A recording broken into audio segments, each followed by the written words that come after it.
Wilson, dito ma'am. Ay, wala na yan mga tatay. Oo. Saan ka papatid, ma'am? Saan ka po papatid?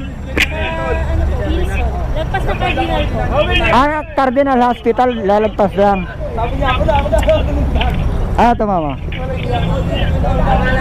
Malilibre mo, so may nanay. Free ride lang yan ma'am, libre lang. Okay yan, Oo. Sige ma'am, sakay ma'am. Wilson yan. Okay ka na ma'am? Ay, Okay, ingat tayo doon. Late ka na po ba ma'am? hindi po. Maaga-aga naman. Anong oras ba time in mo ma'am? 9. 9. 8:10 pa lang naman abot yan. Magkano sinisingil sa'yo ma'am hanggang doon? Ano, 150. 150? Ngayon ma'am, 0 lang babayaran mo. Ay, we. Oo. Kasi ma'am, nag-aatid ako ng libre. Lagi ka bang sumasakay doon? Pag matraffic na. Pagka gantong traffic lang. Lunes saka mga Friday, ganyan. Dito talaga lagi lutan niyo, kuya. Opo ma'am. Kasi dyan yung dyan yung laging may stranded. Kasi hirap sumakay. Sobra traffic kasi. Kaya, kuya. Tsaka ang dami ng mga malilate. Kaya sumasakay ng motor.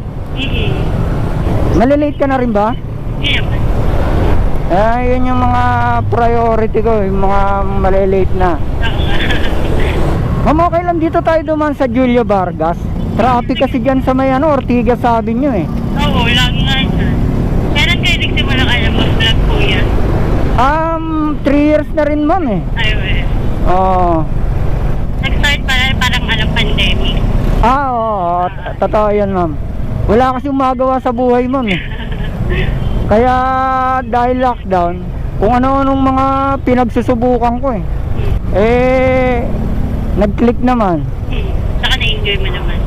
Oo ma'am, ano siya eh. Masarap yung nakakarinig ka ng thank you araw-araw. Bali ang daan natin ma'am, labas natin Julia Vargas. Robinson Galleria sa EDSA. Doon tayo dadaan sa loob ng mall. Kasi pagka dyan tayo dumaan sa Ortigas, sa may Medical City, Sa Meralco, traffic. sa Meralco, grabe traffic dyan. Oo nga, pag nagkukumute nga ako, lumalagpas na ako 1 hour yung biyahe ko. Lagpas ng 1 hour Oo. Samantalang malapit lang naman yung pupuntahan mo. Oo. Puro mga stoplight lagi. Puro stoplight Pero pag motor kasi, magagawan mo kasi ng paraan.